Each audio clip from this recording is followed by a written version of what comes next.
Good. So are we back? Yes. And if you're on Twitch, well, you should have realized by now. Refresh if needed. I put it in chat. And let me change current topic. For some reason, my microphone got set to disabled, and it won't auto update, or it won't fix itself during this stream. Anyways, Strange. thanks OBS. I'm actually having my own set of issues because of actually OBS keeps crashing on my end. Nice. Whatever, it's okay. We'll just take the stream from Twitch and import it over. But welcome to you guys to Frag Logic number 62. We're 62. 62 episodes into the show. Today we're going to be talking about Fortnite. Amazon Fire TV. We got some Smash stuff. We have, let me see here.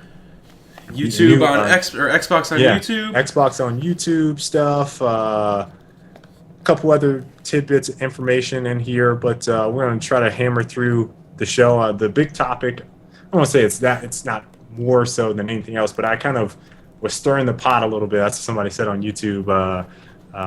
Because I decided to take a different approach. And, I like doing this from time to time, just open discussion. But content in games has a cost per hour. So it kind of raised some eyebrows with a couple people. Other people were like, man, yeah, I totally agree. I wish people would stop whining these days. And it was just like, I wasn't trying to say it like that. But, obviously I have my little spin on stuff. But it made for some interesting topics to discuss that kind of spurred from that. But let's get started with weekend gaming stuff. I play 4 games. Did I play anything on mobile? Was last week's show April Fool's? It was. Yeah, it was. Did I talk about Flappy Bastion? No. I'm pretty sure we all know what it was then. Okay. I played Flappy Bastion last week. I didn't add that. That was like the one game I played. I'm gullible, though. Yeah, But I wanted to download it. That's an accurate word. Here's the thing, though. I didn't realize that it was a April Fool's joke until I played it. I didn't get it in the email. They made a little video on it. Didn't understand because it had Flappy in the title? Nope. Went over my head. Thought it was a legitimate Flappy Bird clone? It completely went over my head.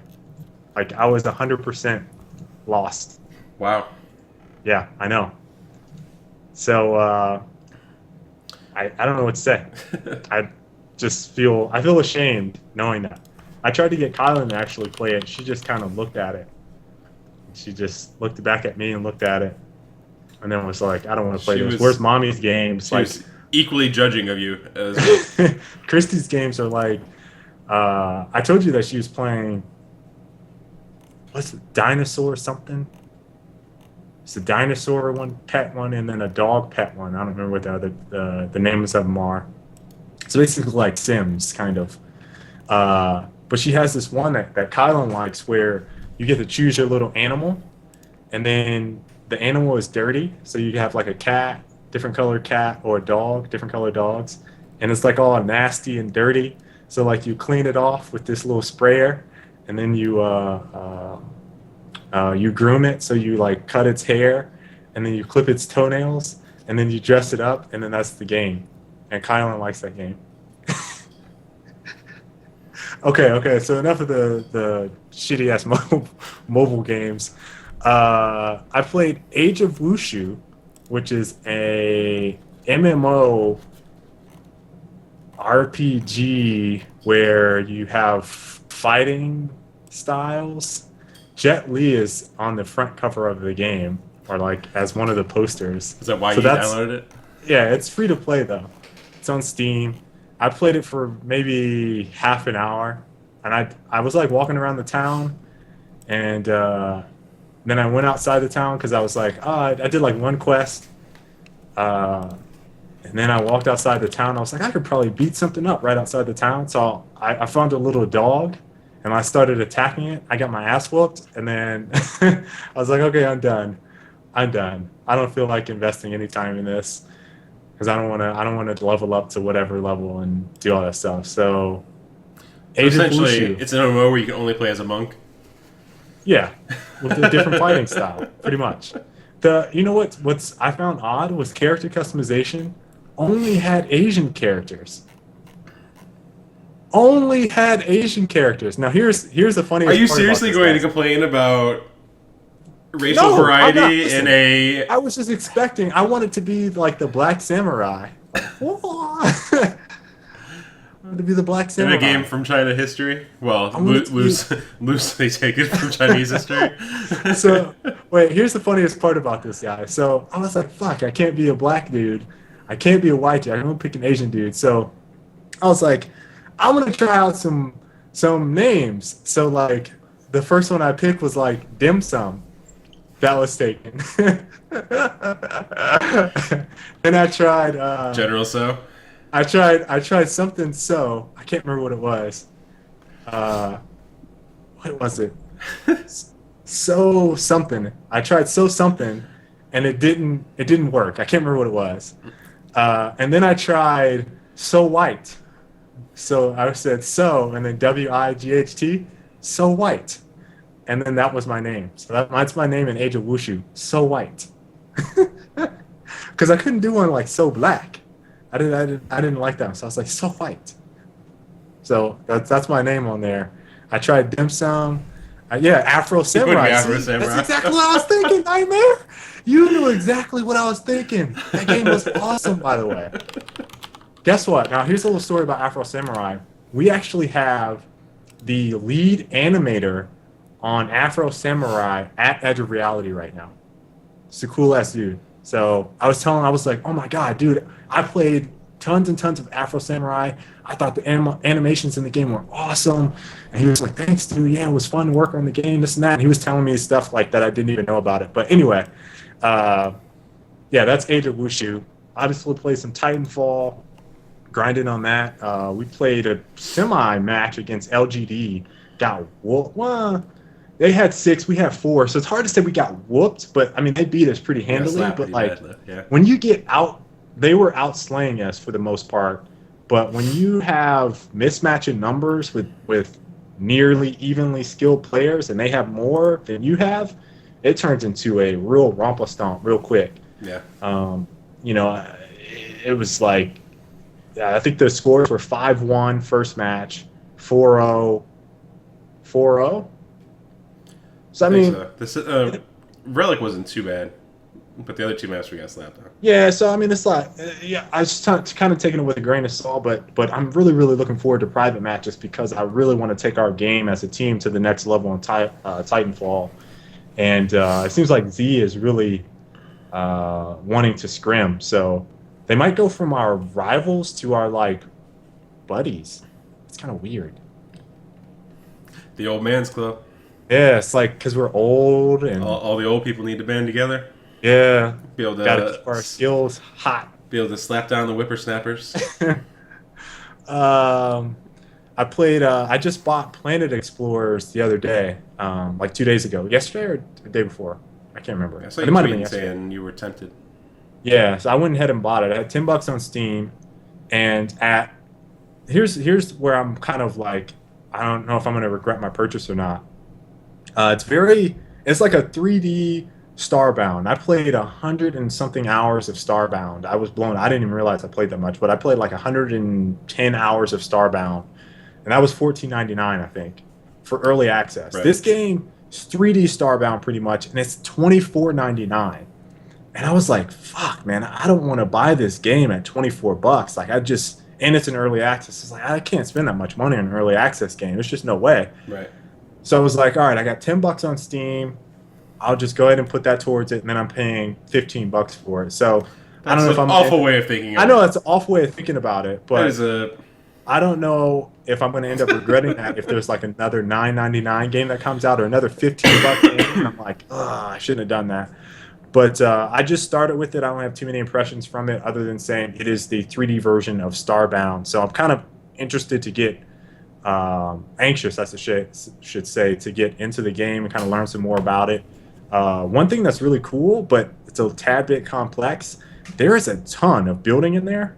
I watched a couple tutorials and whatnot on how to build some like the cars and planes in there. It's like absurdly complicated, a lot more so than Starbound was. And then I played some Nosgoth. I played some of that actually today. I felt like playing some, and I might play some more of that. I had some people asking us to It's not like I was post like, more where's videos. the Nosgoth videos? Yeah, yeah. So that was my week of gaming, pretty much since last week. Yeah. I played Titanfall, obviously. Age of Wonders 3, which I mentioned last week. I actually took Sunday off Titanfall because I was still a little bit sick. So I played some Age of Wonders 3 while I was resting.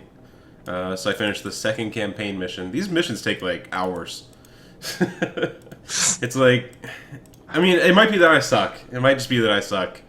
But they take forever. It's basically like playing like a full map game of Civ, essentially, in order to finish a round. So I did one more chapter of that. Still probably keep playing. I have the next chapter. I have the Goblin Theocrat as my hero. Played Monument Valley, which is a big iOS game that's been making the rounds for its art style more so than the gameplay. It's pretty cool. It's kind of like I don't know if you can. Whatever. This is the awful way of showing the game. So It looks like Fez. yeah, it looks a bit like Fez, and then you can turn blocks and stuff, and the levels are very like MC Escher kind of style, where it's stairs going up and that kind of shit. And then like how you turn and manipulate the stuff makes it so you can go along the different planes and you can rotate the maps. The thing is, it's $4, and a lot of people have given it like Game of the Year type considerations, like saying it's really revolutionary, the art style is really fresh, so on and so forth. It only took me like an hour. There's only 10 levels. And they're all pretty straightforward. It's not like super crazy, challenging puzzle game. So it was okay. It's okay. I can't give it my stamp of recommendation though, which I gave to threes, which you should still be playing, all of you, until you beat my score, and until I beat the other guy's score. Yeah. Well, it's not a group challenge. Everyone has to beat me. Oh, okay. All of our viewers have to pass me. All right. I'm still gunning for that guy though. I can't remember. Don't have his name. And then I bought tickets for the International. So I'll be going out to Seattle in July to check out the Dota 2 International Tournament. That should be fun. It's the second tournament I've ever been to just as a spectator. And the other one was in Austin, so I don't really count it. Which was the Red Bull Battlegrounds the one time, because I got free tickets. So I went down for a day. Actually, more like a few hours. Okay. So this will be the first time like strictly going to spectate.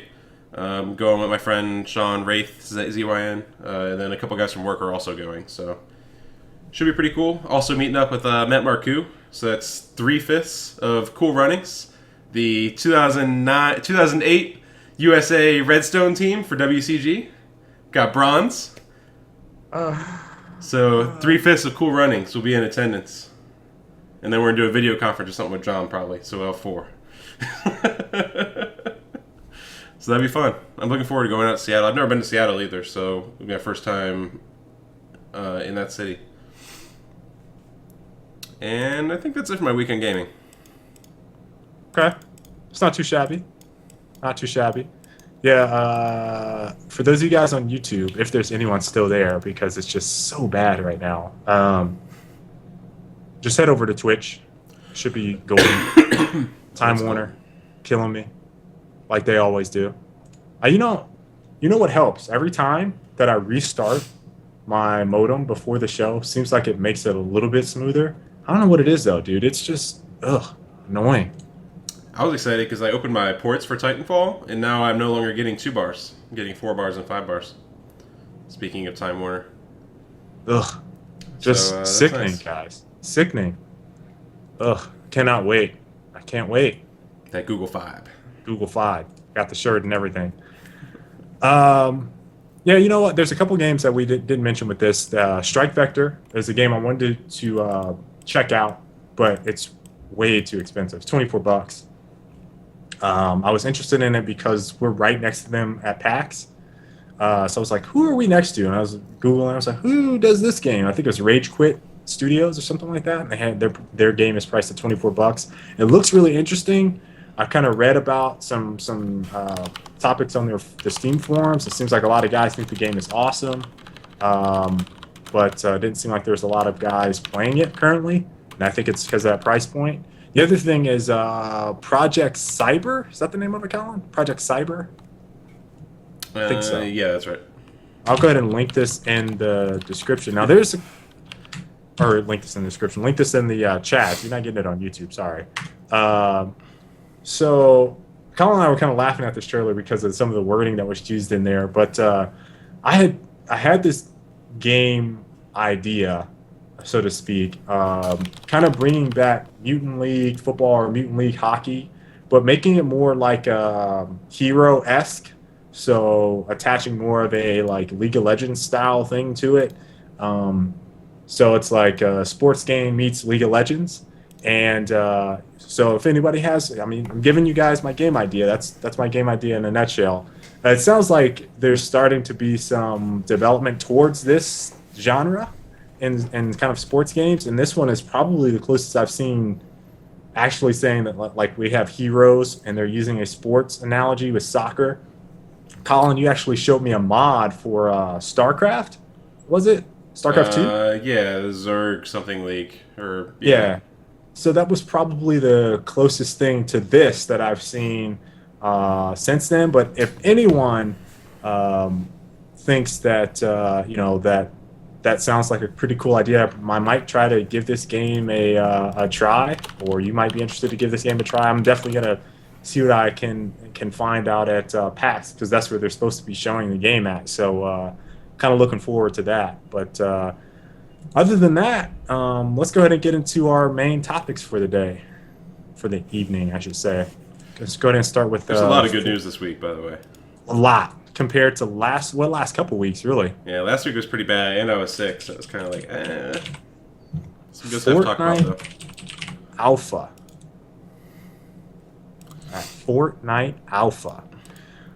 So they really went underground with this for a long time. They did. Epic Games, and I'm gonna be honest with you guys, I think I would probably classify as an Epic Games fanboy. Probably. Yeah. You played almost every Unreal. Almost every Unreal. I played Infinity Blade, which was made by Chair Entertainment, but then Epic bought them. So then I got Infinity Blade 2. I've gotten Bulletstorm. You can count Bulletstorm, yeah. Just made by People Can Fly, and then Epic Games Poland. Yeah, I got what's the Shadow Complex? Yep. Jazz Jackrabbit, though? That was too old. That was way before my time. I think I was like 7 when that game came out. Not really an Epic fanboy, then. Yeah, I gotta go get Jazz Jackrabbit. Okay, let me go find the remake.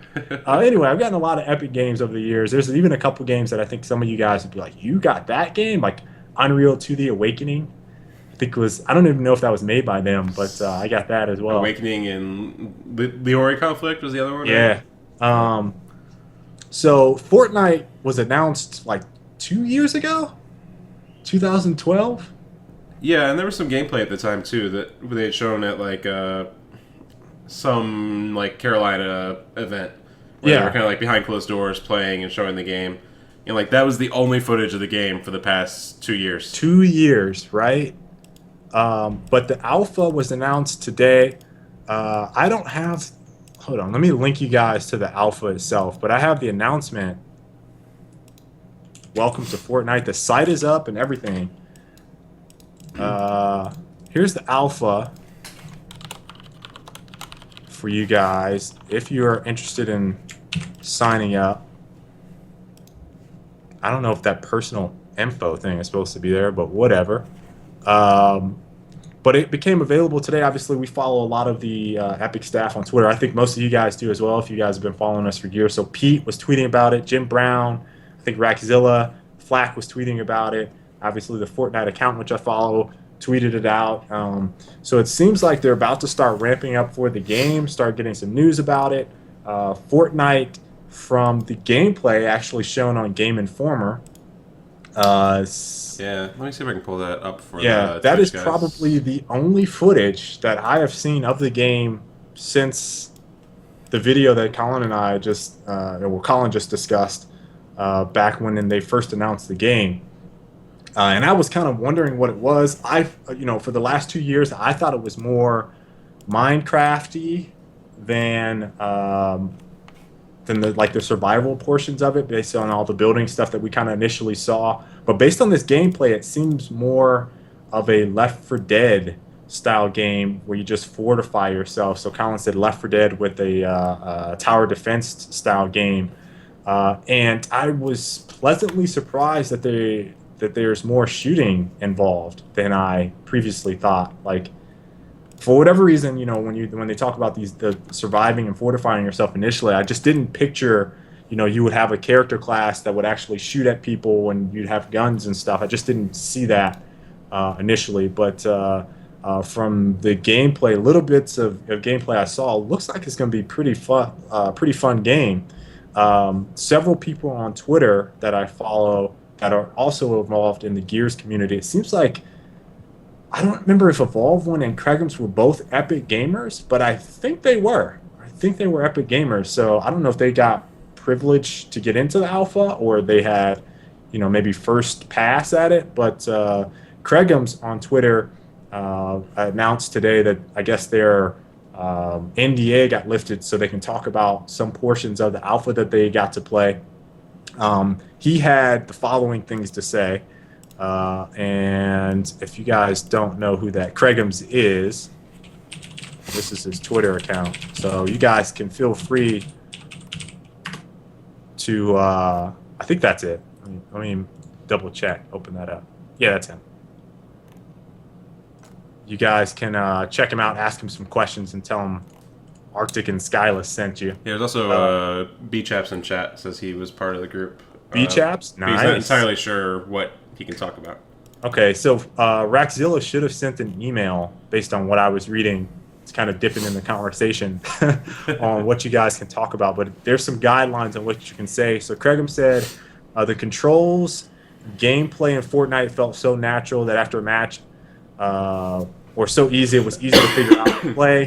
He said basically if you have a group of friends and like class-based combat and co-op building games, you will love Fortnite. When I played Fortnite, I played mostly as an engineer class and was able to make such awesome things to help us kill zombies.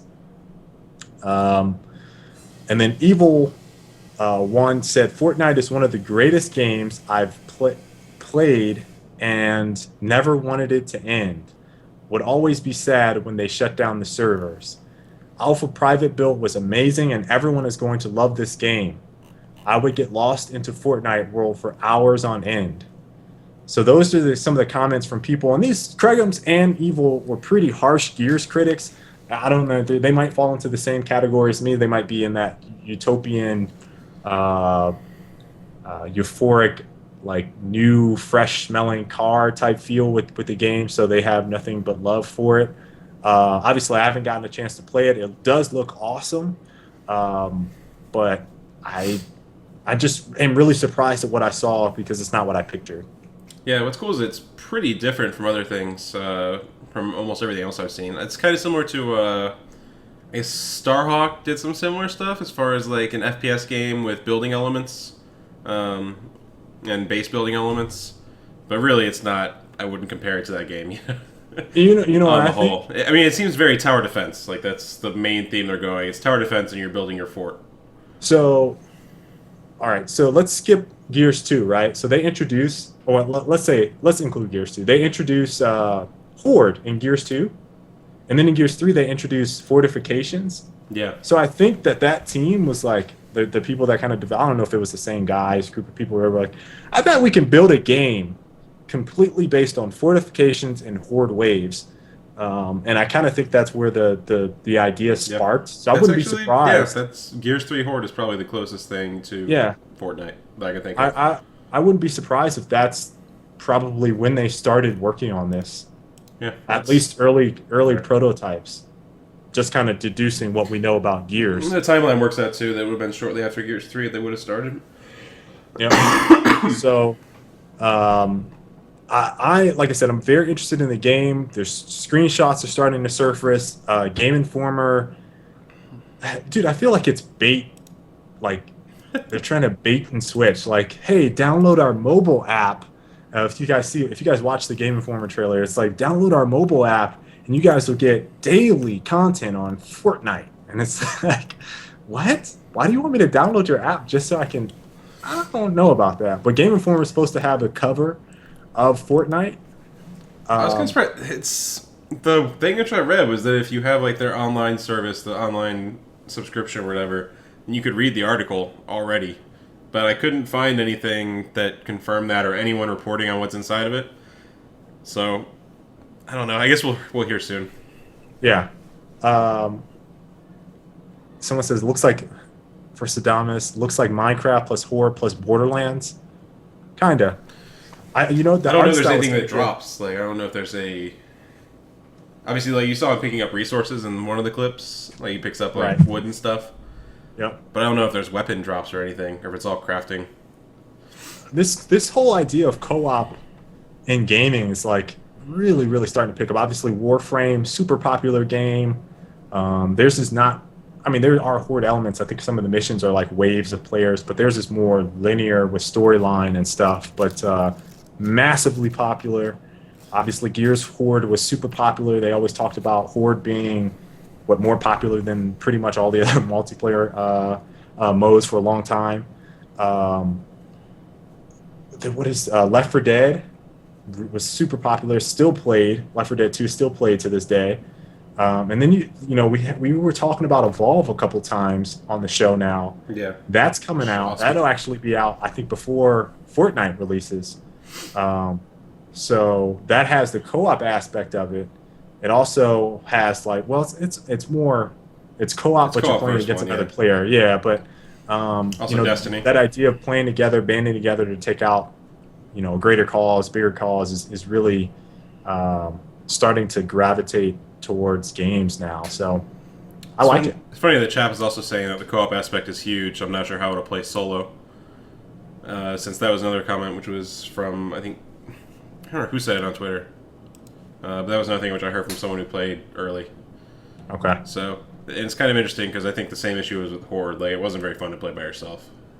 Not to me, at least. Yeah, that's true. One of the fortifications in there was that we saw, like that huge castle in that Game Informer vid looked pretty awesome. So I think there's definitely going to be some aspect of it where people are like, yeah, I only want to play with my friends. And then there's going to be these other aspect of it where you see guys in Minecraft or whatever, some building simulator, where they just mine resources and build these huge projects that take however long to play. Now, one of the things that I'm kind of concerned about on that same line of thinking is how are the worlds going to save if it's procedurally generated?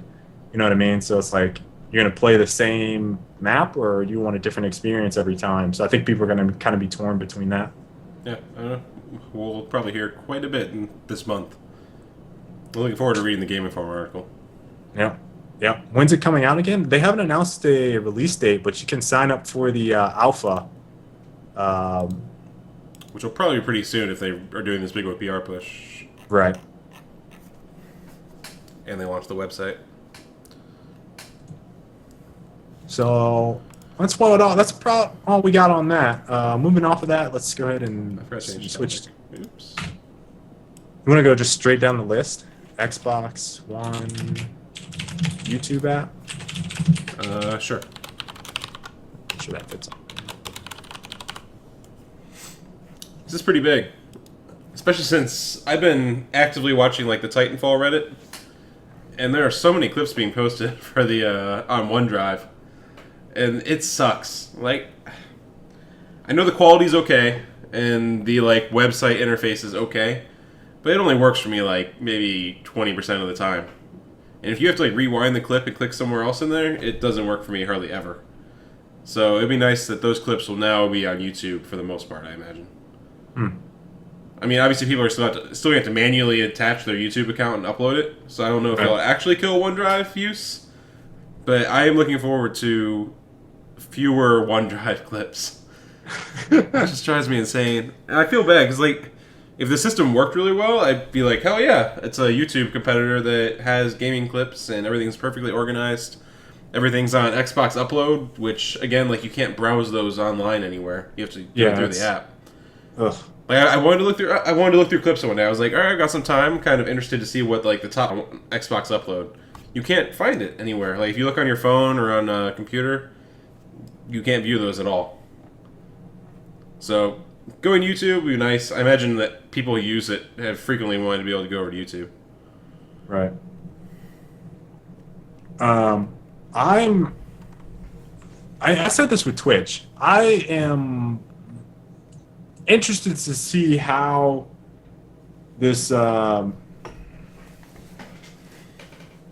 this app makes it so that it's more accessible to more people. So for the people that don't have, you don't even really need a high-end PC, but a PC that can handle video editing, and you don't want to learn how to do that. Like the people that master, and I'm sure there's some outstanding monumental masterpieces right now on that people have managed to put together on using Xbox Uploads tools.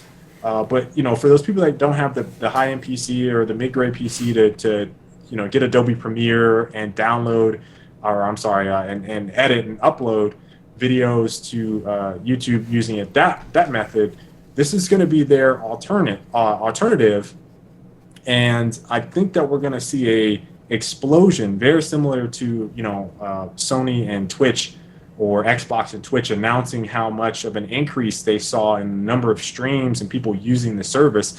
The same exact thing, literally the same exact thing, is probably going to happen with YouTube and people uploading things. Now, what I'm kind of concerned with here is because there's more people streaming on Twitch, there's not necessarily more people viewing Twitch streams. Like they're just like, no, my stream is up, yay! It's just crippling the Twitch network ultimately. Right. They just bog it down basically, and I'm kind of concerned with the same thing there. The only difference is YouTube is naturally inherently different because your video is archived forever. So people are more apt to, after they upload, they go over to their computer and they say, I wonder what my video is doing, rather than sitting on their Xbox to browse YouTube. It doesn't necessarily make sense to go there. I think they would be more inclined to go over on PC and say, oh, these are the videos here. So it could theoretically make the those people that probably don't normally check YouTube, and then make it so that the gaming content viewed there goes up because they'll start seeing recommended videos. They might start comparing their videos to other people. Like here's the comment I got all hyped up on my latest tips and tactics video. They were like, dude, this is blowing everyone away. I think the only person that's close to you is Drifter. And obviously I know who Drifter is, but that comment made me go, I haven't checked one of Drifter's videos for Titanfall in a while. So I was like, oh, let me go check out one of his videos. So I'm kind of wondering if people see those comments like, hey, man, that's an outstanding edited video, man. You should probably be in Chaos. Then they go, Chaos, what's that? And they look it up on YouTube, and then all of a sudden they're like, oh, shit, they have out phenomenal videos. Subscribe, and then they start watching Chaos videos. So that's where my line of thinking might go with something like that. Yeah. But I'm not necessarily sure it'll happen, just based off of what I've seen on Twitch. Because there's more people streaming Twitch, certainly haven't seen a 20% increase in viewers. Twitch has no discovery tools whatsoever. It's still a massive grind. There's no recommended videos, there's no related videos, you can't even annotate or link people over to other people's streams. Exactly. It's like really the only discovery method is when people holding raids, essentially, where it's like, hey, our stream's ending, you want to go over and check out so-and-so. That's the only way right now to build people on Twitch if you're like a no-name and you don't have a big Twitter account, you don't have a big YouTube account to drive people over there. So there's no way for all those people that are now streaming Titanfall on Twitch to get viewers. Like, it's just impossible. It's impossible. So YouTube will be interesting. Like, I keep seeing all these people post the OneDrive clips on Reddit, and sometimes they'll get like a ton of comments, lots of views. But I know that they're not getting any kind of subscribers or follows or anything like that off of it. You know what I mean? Like, they're just, the next time they post a video, it's very likely going to get nothing. And our approach is a little bit different. And I'm gonna, I like giving tips for YouTube and stuff. We've been posting to Reddit typically their tips and tactics stuff. A couple, I think all of Colin's flag runs are there, which are 2 right now. You got to get more of those up, dude. People love those. You Yeah. gotta get like Once 20 private up. matches are up, I'm just gonna The crank them bad up. thing about Colin is like he'll have I'm just throwing this out there. He'll have like a 15-second flag run. He's like, and I'm like, dude, that was awesome. He's like, yeah, I think I can do better. So, so like he continues to challenge himself. So he won't put up the 15-second one that was like probably no one has right now. That's He's my like, fear, though, because like I fear that the very next day I'll hit that perfect one and then be like, well, I can't post the video now because I've already posted one. So I post like I'm not gonna post like 15-second airbase run. Next day, 13-second airbase run. Like, you know what I mean? Like there needs to be some way of handling it. So like if I get a run down almost perfect, I'll post it. In the meantime, it's kind of like, if I just hit that one bunny hop right, then I get it. Right. So like once private matches Meanwhile- are up, I can probably show all the routes properly. Meanwhile, I'm sitting at 20-second flag runs, 5-10 seconds behind him. He's like, dude, I can shave another second off. I can't post this video yet. I'm like, dude, you're like 10 seconds ahead of me right now. Like, come on. Once those private matches are up, though, I'm going to be showing all those optimized routes. All those optimized routes. Somebody's going to try to beat us to it. So It doesn't matter because they won't have optimized them. They'll be posting subpar routes.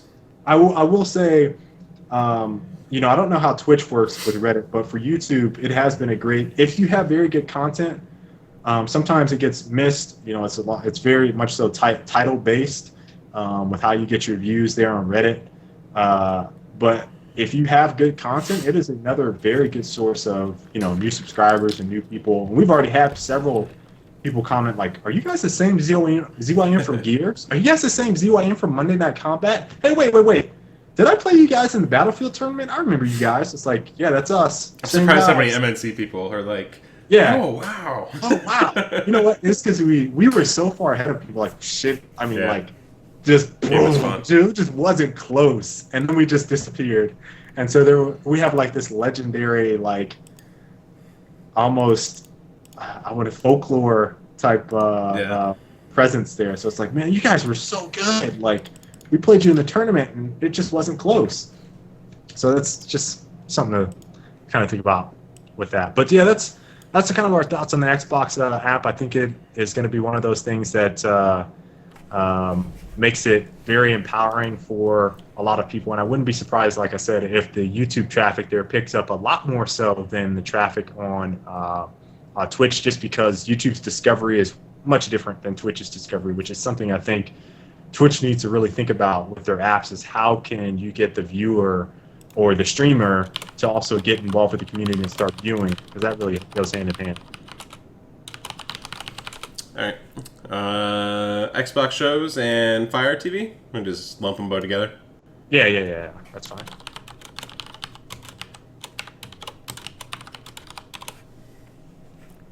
Xbox shows and Fire TV.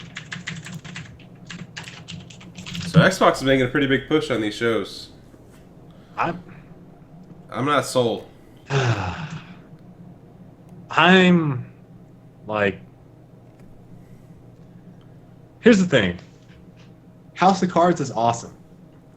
Amazon has a couple really awesome shows as well.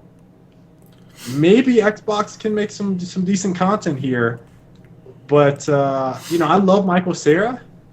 I kind of like Seth Green, and I don't really like Sarah Silverman. So the announcement there, her Comedy Central show was actually pretty funny. I don't know, man. There's something about her that kind of turns me off to her as a comedian. It's semi-deadpan, just a bit. And then dips into very dirty. Not my favorite, but like these are all. For example, Sarah Silverman had a show on Comedy Central. Michael Cera obviously has quite a few movies and those kind of opportunities. Seth Green, same deal. You have the Halo TV show in the works with Steven Spielberg in some capacity. And then they also have a project from Ridley Scott. So like those are all huge names, and has to be a lot of money they're spending on that. To a point where it's a major focal point. And I'm kind of curious if it picks up. Like, I don't know. It's another discovery thing too I think, because their system. They're constantly in a battle between showing like all their content and advertising stuff mixed in with the gaming stuff, and it's never like it never works well. You know what I mean? Yeah. The thing is, they're shoving so much crap down our throats on the Xbox dashboard for the past like 4 years. I have now learned to tune out every single thing on the Xbox dashboard. That's the bad part about how they've kind of done stuff. I 100% agree. That is the exact same reason. Like, I know exactly what apps I want to get to. At this point, it's like everything is invisible, and I only want to go to a set number of apps that I know I'm going to use, and that's it. Like, I don't spend any time looking for stuff there. If I want to watch TV, I'm going to go to Amazon or I'm going to go to Netflix. Those are what I associate with TV. So I just don't see it. Like, they're going to be blasting it front and center too. And I know I'm just going to be like, oh, cool. Next. That's my thing. Like, you know, there's going to be a big Metro box. It's going to be the same Metro box that shows me an ad for Titanfall that's going to be showing me an ad for whatever show they want to promote, right? Yep. And that same box uses ads all the time. It alternates between ads and like marketplace ads and like update news, and then it's going to mix in shows every now and then. And it's going to expect me to click on it. Like, it's not the same as Netflix, where if I go onto Netflix, I'm going on to watch TV shows, and then you slip in another new TV show for me into my recommended filters where I'm looking for TV shows to watch because I'm browsing it constantly. But in this case, like, I'm not browsing anything. I'm just popping in my disc and playing, or I'm playing my game that I play every single time. Like, I'm not convinced that there's a huge amount of people that watch shows regularly on Xbox. Right. Because there's not been selection, right? Traditionally. Like, you have to build such a giant selection, which is where Netflix already has it, because they have a massive back catalog of And TV Amazon. shows that they purchased. Yeah, And Amazon the Amazon. same way. So, like, if there's no back catalog, I'm not going to discover things because I'm not in there in the first place. Yep. So they're going to have a huge challenge making that happen. Now, I think the only difference here is the potentially for something like the Halo show. I think that might be something that people would be interested in watching. Yeah, I think that that's an easier sell than a Sarah Silverman show. Right. I think that they could target them and say, hey, the new Halo show is out, episode 1, boom, they would get millions of people watching that. Forward Unto Dawn got tons and tons and tons of hits and stuff because it was pretty well done. It's well done. So, you know, they got Spielberg there. I think that works, but I just don't see myself. I love Michael Cera too, dude. I think he's hilarious. I like all of his movies. I've been hooked on him and the rest of those guys since Superbad. But I don't. Would you go out of your way to watch a show on exactly. Xbox for the first time ever to watch a Michael Cera show? Probably not. Like I would be like, why isn't this on Amazon? And that's just me. And that kind of gets us into the Amazon Fire TV. There's a couple different articles to read. I think we should probably talk about it as a gaming thing first, rather than the set-top box streaming thing, because I think that's more relevant to the show. So, obviously, I'm sure you guys probably know. I know some of the guys that mentioned it. Maybe was it 3 weeks ago? Might have been even a month ago at this point. Double Helix basically was bought by Amazon. Those were the guys that made Killer Instinct for Xbox One, and that was kind of a like, whoa, where'd that come from? And then it's just person after person, studio after studio, boom, boom, boom, boom, boom, and they start getting all these high-profile people for gaming and development.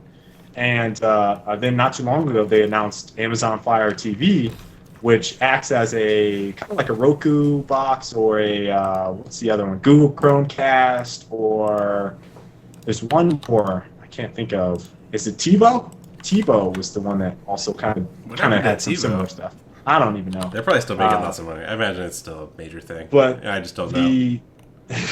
Because I haven't had a TV for ages, so it's like right. Everything just falls off the radar. So this thing is priced at $99. The controller is so again, I'm talking about a controller. this type of controller, not the TV controller. So this type of controller, which obviously would be used for games, is $36, something like that. So if you want to get it and you want to get the controller, potentially play the games on it, you're going to be paying about $150.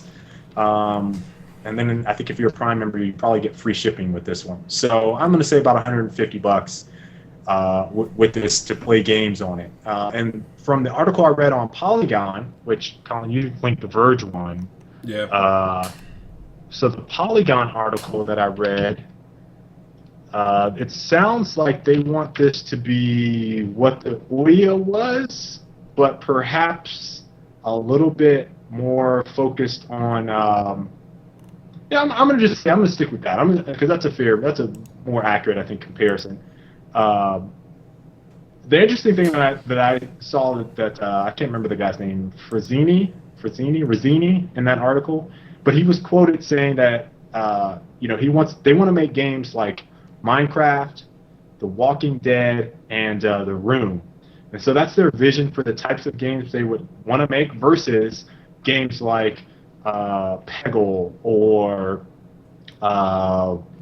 what's another Threes or whatever, or even the high end. Let's say the high end games like Skyrim or Grand Theft Auto or Gears of War. That's the high end. The low end is the mobile market, and they feel like Minecraft and the Walking Dead are like games in between there, which I think is probably an accurate market to try to target. Those are probably like $9.99 to $20 games. Would you say that's probably fair assessment? That I think Minecraft was $20.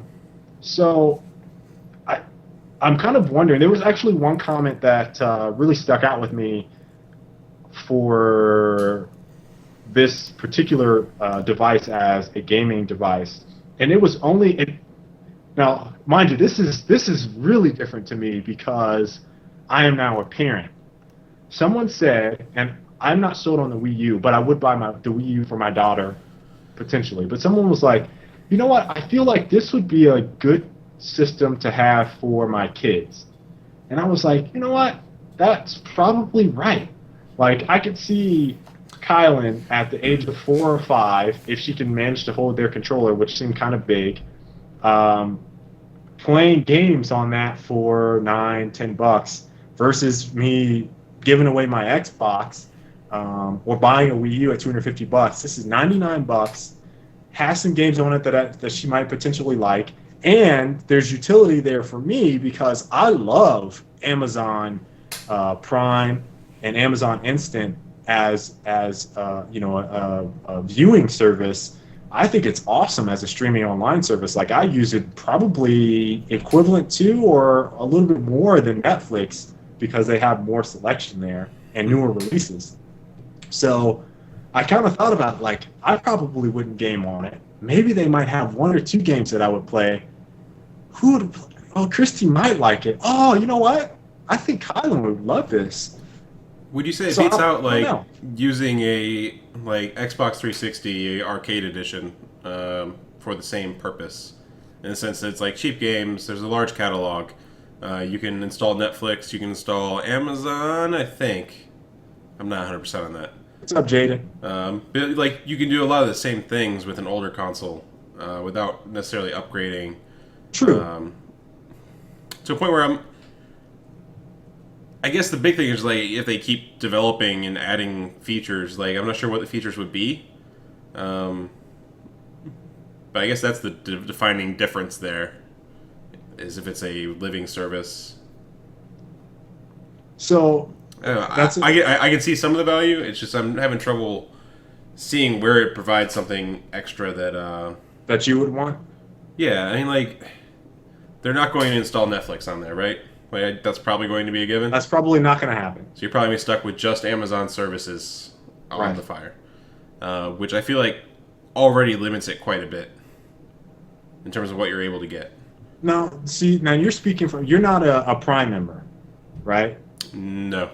Okay, so I'm a Prime member, and I can tell you right now, like, I probably consume and purchase more stuff on Amazon Prime just because I'm a Prime member, and I was like, I want to watch this movie for $3. I want to watch this movie for $2.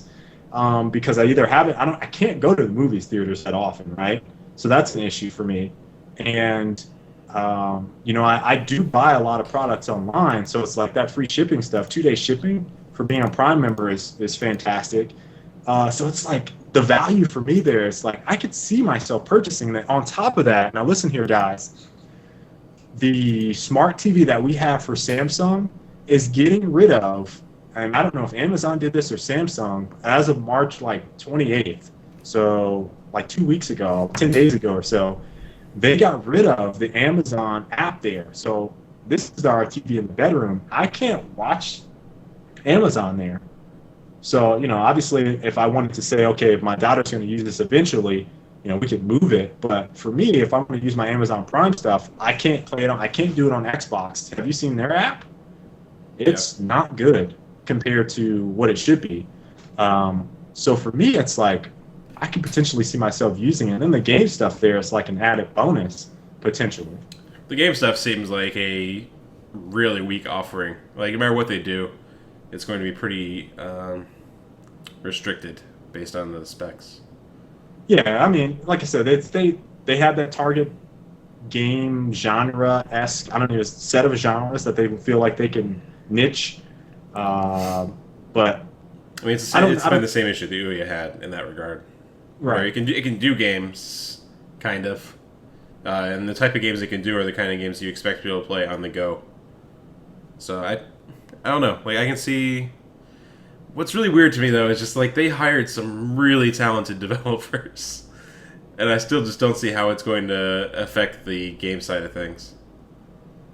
I don't know. I'm kind of. This is one of those topics where I'm really interested to see what people kind of think about it from a games perspective. Now, talking about it from the streaming service, which we kind of already touched on, how we personally feel. That Verge article is. Did you read it? I just thumbed through. I haven't read yet. It is spot on for why it doesn't really matter what Amazon does here, but why it makes sense for them to make this. Because they have so much, and I don't ever think about this stuff really from the mega corporations like Google, Apple, Amazon, Facebook. They have so much data on us. Like, and Amazon has all of our buying habits. They have user reviews. They can do limited tests. They have products now that pretty much are spot on every time they release one. Kindles have been phenomenal. But the way that article was kind of written in some of the interviews that they did there, Amazon is basically building products based off of what they see people buying, and then the feedback on the continued trending feedback on what they say is how this product could be better. And so the Fire TV, they looked at the Roku and the Google Chromecast and some of the other competitors there and said, okay, our users are saying they want this device with this, and this, and this, and this is how we can make the Fire TV better than everyone else. On top of that, they have the huge Amazon store that they can put that front and center. It's #1 best-selling right now device for those streaming type hardware devices. And they have all the information. And then, even if you don't buy that, and this is what got me at the end, even if you don't buy that and you say, I don't like Fire TV, I'm going to buy the Roku, and you go through Amazon, they still win. You know what I'm saying? So it's like, you can either buy it, or you don't have to buy it, and you can buy the Roku or whatever, which probably has Amazon Prime or whatever on that device, and they still win. They still win at the end of the day. So even if you don't buy this product and it flops, which it doesn't look like it's going to, they still win. Like, that's crazy to me. Yeah. I mean, that's definitely the benefit of being a major retailer, right? And like, they're the largest internet retailer, so makes sense. Still, I don't see it being like the next major mega thing. And I'm not sure obviously it doesn't need to be, is kind of your point, but I don't see it being something that you must purchase or like a Christmas hit kind of thing. Right. So I don't know. We'll wait and see. I personally am not the audience for it, so that's a major point, which I acknowledge. Your voice just keeps going randomly cyborg. Cyborg. That Time Warner. It's probably it's probably on my end, my connection. I have 86% drop frames on YouTube. Damn. 86%. I don't think I've ever had that high. Might as well go for 100. Might as well. Might as well just stop the stream over there and just. I don't think anybody's watching there, so I can't. There's no way they could. Yeah, they wouldn't be able to. But thank you, Time Warner. I appreciate it. Your love, all of it. Thank you. So yeah, that's it on Amazon Fire. Next topic we have is Quickly talk about Nintendo. Yeah, it's fine by me. Nintendo Smash Bros. Nintendo did a stream today, actually shortly before the show. It was at 5 o'clock our time, 3 Pacific. So 6 Eastern. Yeah, they did like one of their usual pre-recorded things with the English voice talking over Japanese voice, and they talked a lot about Smash. Like where most companies would just give a trailer, like they went feature by feature down the list of what they were adding and like really quick explanations as to why and what the ideas were. But the most interesting thing was, for years now, they have like refused to even acknowledge that there's a group of players that plays Smash Brothers competitively.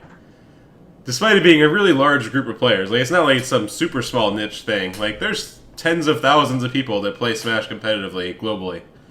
Yep. So like for the longest time they just ignored it, and like each game iteration they've released has basically refused to acknowledge like or adjust for what the small things that the community needed. So obviously, like the last for Brawl, the online experience sucked, and it was like completely, most would say, unplayable, and that was a mess. So this time around, the stuff they announced, there's gonna be 2 different modes when you play. There'll be For Fun and For Glory. For Fun is your usual stuff. You'll be able to play online and have items and all the crazy stuff. And then For Glory is 1v1, Final Destination, no items. Like they just they listen straight across the board. And the cool thing is that most of the stages will have a Final Destination version, so you won't be playing the same Final Destination over and over again, where it's just the flat plane in a black world, space world, you know? Right. There'll be a lot of variation. You'll get different music themes and all that good stuff. So the For Glory is meant to be the more competitive option. Everything's controlled, there's no items, and it tracks win-loss, which is surprising because, again, like Nintendo is really hesitant to do any kind of negative reinforcement type things ever. So even listing losses is a big deal. And then your online accounts, for the first time ever on Nintendo, will have names attached to them. You'll be able to have an actual name instead of a number, which was the dumbest system ever. I think almost everyone would agree. And they will issue bans for player behavior, starting matches and not playing it, relentlessly. I think you interpreted that wrong. You listed relentlessly targeting a single opponent. You said relentless targeting of an individual is what they said. Yeah, I think that would be harassment. Oh, okay. That makes more sense, right? Yeah, they just word it weird. Like, yeah. Why not I'm just sure say it was harassment? a lost in translation thing. Repeated self-destructs, which I imagine would be raging, right? Frequently dropping from matches, cheating, and reporting people erroneously will all be things that can get you banned from the network for multiplayer. And their multiplayer will also have skill-based matchmaking, although they said some kind of skill-based matchmaking, which isn't very descriptive. So I love that they said some type of skill-based matchmaking. Yeah, there'd be some kind of skill-based thing. We'll have some skill-based Which they only had to say because the last one had no skill matching whatsoever. You just played a random person. So it was completely worthless for the competitive guys because they would just stomp everyone, regardless of their skill level, you know? Yep. So it's pretty interesting. It's nice to see them acknowledge that community that's been fighting so hard. They had to petition Nintendo last year to let them be at EVO. Yep. You remember that? Yep. They had to petition Nintendo to let them be at the biggest video game tournament ever, which would give them tons of publicity for the game. And it had like what 120,000 people watching, Yeah. Did we? and they had to fight for it. Yeah. Did we talk about that on the show about them having a petition for it? I think we did. We Talk talked about about it, yeah. This is just ridiculous. And they still, or no, they did stream. They couldn't stream initially, which was the reason that Evo wasn't gonna be able to run. Right. So I mean, and they also at one point supposedly were the reason that MLG had to remove Smash. It was Nintendo didn't want them streaming it. So really surprising to see them come out this strong in support. I assume it'll mean they won't have any issues with Evo in the future. You would think. You would think. Or it means they'll start charging Evo lots of money to run the game. One or the other. One or the other is bound to happen. But Considering pretty cool. Nintendo I'm happy for those guys. Nintendo claims all of your videos if you have play their games on YouTube. They want all the monies. So if you're a partner and you post YouTube content from Nintendo games, YouTube claims it. Yeah, So I wouldn't be surprised. in a lot of cases. Yeah. So who knows? Maybe this is the winds of change, Nintendo realizing the errors of their ways. And it's definitely them acknowledging that their online platform has sucked. And that their push to make everything child-friendly has made it so that it's not good to use for anybody. Right. So I actually looked at some more of the gameplay there, and I was actually pretty impressed with, potentially impressed with some of the stuff I saw. Seems like there's a lot more characters, so, with more characters, more balancing. I'm kind of interested to see how they're going to balance characters, how they're going to respond to feedback on that. I know the stuff competitive guys have always had issues with is there's so many different things that were possible in Melee that shouldn't have been possible. And then they kind of remove some of those with each iteration afterwards. Right. So it'll be interesting to see how much of the crazy competitive aspect is still maintained in the actual game features, so that the online support actually means something. Or if everyone just go back to playing Melee. They also went into depth on quite a bit on Mac. Did you notice that? Did you get that far? Yeah, for the Punch Out, yeah. Yeah, I was like, man, they're going through great lengths to talk about Mac, who seemed, for whatever reason, he seemed OP as hell to me. I don't know why. He seems pretty broken. He has a one hit KO One-hit once he gets KO. the meter full. I was like, You can probably what? keep the meter from getting full pretty easily. Yeah, I imagine so. But it's like, what? One-hit KO? Oh, my. Basically Balrog. So, yeah. I just don't know how the balance there is gonna play out. Obviously, one character that I really wanted to play, just because I want to play another game, Mega Man. I just want to play another Mega Man game. We talked about Mighty Number 9, though. Right. I think once or twice on the show, so we'll see. We'll see. It's pretty cool, though. I was happy for those guys. I follow so many of them on Twitter, and they are always just griping about Nintendo and their lack of support. Yeah. Morph. Yeah, you missed it. You missed the smash. If you haven't seen the thing, though, here's the link to the Twitch broadcast. Yeah, Milk. Yeah, I read that his air sucked. I saw that his recover suck on if he gets knocked off. I still They have to come in to hit you eventually, though, and when they do, you just punch them. I don't know. I'm just concerned about balance in general. He was just one. I was like, whoa, that seems strong. I understand it's an air game, but if you're playing, let's say you're playing on Final Destination, you can't hop up on anything, right? You're just playing on one plane. I just feel like there's some room to talk about, hey, well, I can't use this, this character becomes kind of quite powerful if there's not multiple planes to kind of hop on. That was just my line of thinking with it. Seems like it would be pretty nasty against all the melee characters that need to get in close and don't have range poke. Right. So, I mean, maybe you can go Falco. Should be cool. Mega Man. That's fine. So, yeah, last topic for the day. Content and games. Fuck this bug. Colin got this gnat just flying around and bothering him. Just one. It's just one. Just one gnat. Slipped in somehow, and I am failing it, murdering it.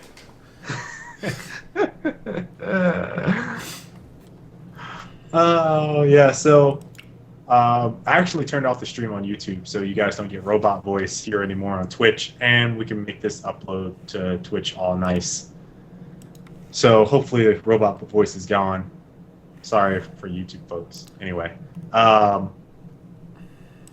so I don't want to talk about this exact same thing I talked about in my YouTube video, but obviously, again, it was just to stir the pot quite a bit. Obviously, I don't really like the cost per hour argument. I just think it's one that has some. I think it has some legs to walk on, especially when you compare it to other entertainment mediums. People don't like when you do that.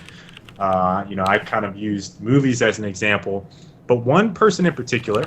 I want to read off some of his comments with regards to what I said in the video.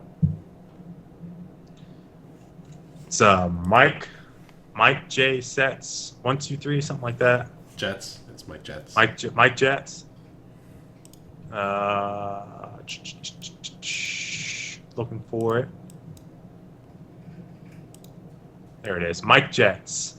He feels like the argument is bad. That's like saying whoever. And so again, I use it as a cost per hour, and I said this for people that say that there's like a lack in content in games. Basically, I think the baseline thing that you should basically take away from this, conclusion for this that you should take away from this argument is, if you're playing a game and you've sunk a substantial number of hours in the game, and then you come back and you say, God damn, there's a lack of content in this game. There's two questions that I think kind of come from it. One, what should be the measurement for what makes a quality game and you're getting your money's worth?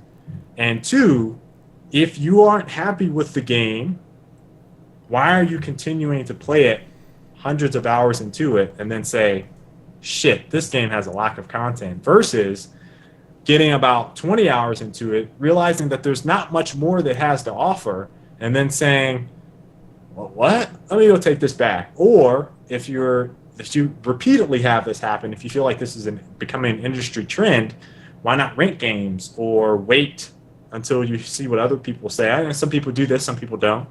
But some of the things that I kind of pose is that this is a shifting industry standard to release free-to-play games that have locked content, to release maybe an unfinished game in early access and say, help us build it, buy into this, help us build it, provide feedback, and then you build the content as you go along. And I'm going to get to why I feel like this also is detrimental to getting your bang for your buck. And then, obviously the DLC things that we're seeing with like season passes, which I want to say that became popular because of EA. Did EA start that one? Season pass stuff?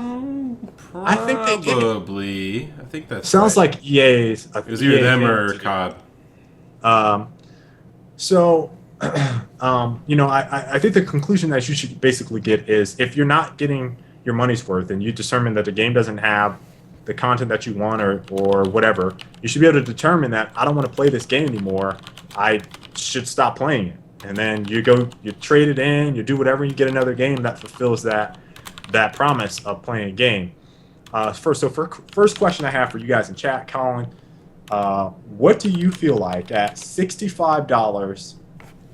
Doesn't matter what genre. I'm saying any genre right now, any genre. Fighting game, sports game,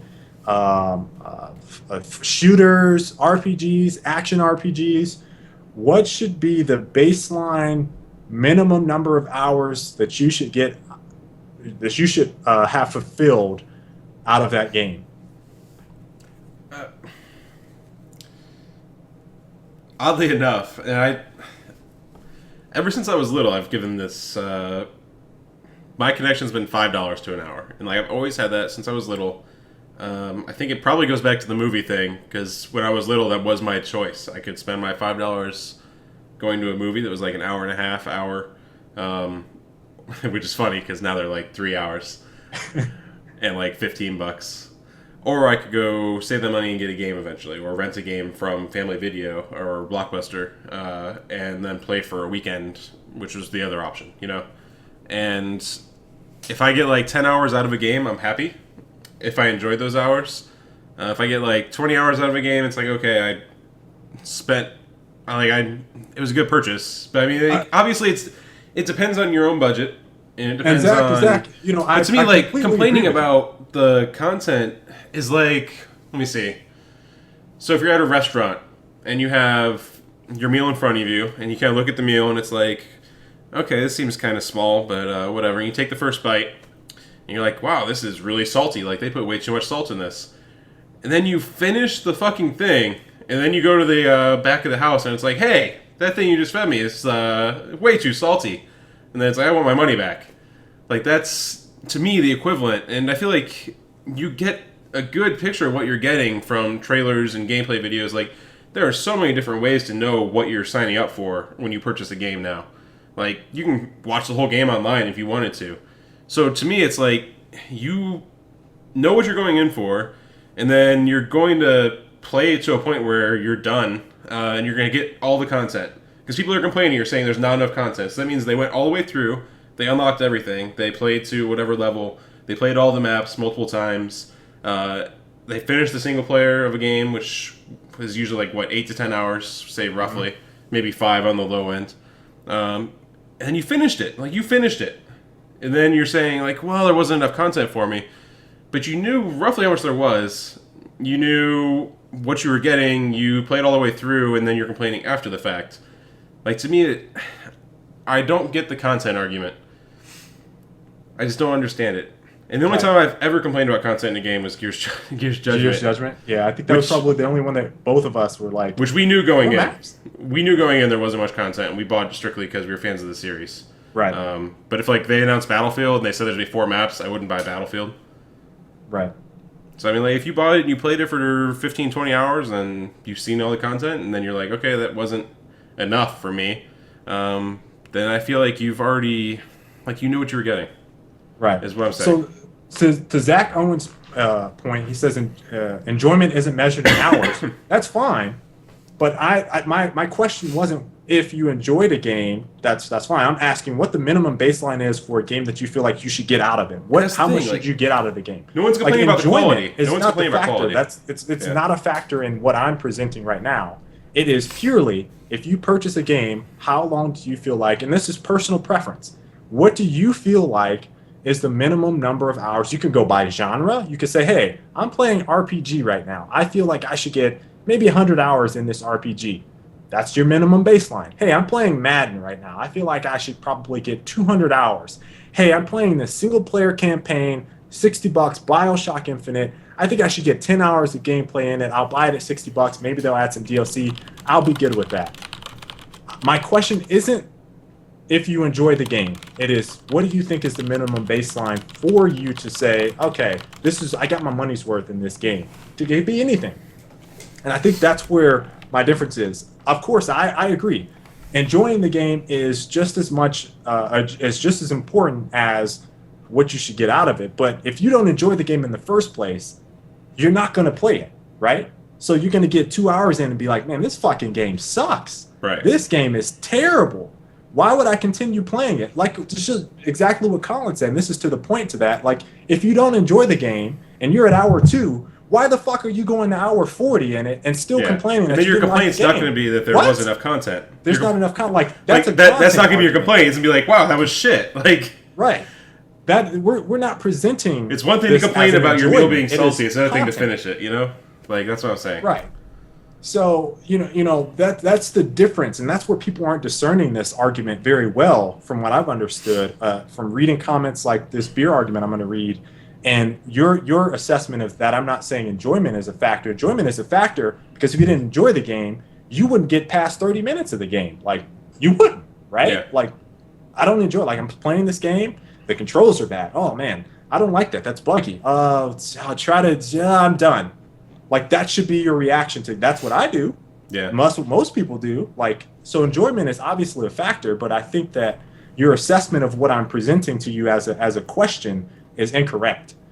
So to this point of what we were talking about on content, I completely agree with Colin and saying like if you feel like you've absorbed everything a game has to offer, and Mike Jets towards the end of his discussion starts veering way off And again, it just made that compelling argument of cost per value, or or cost per time, much stronger.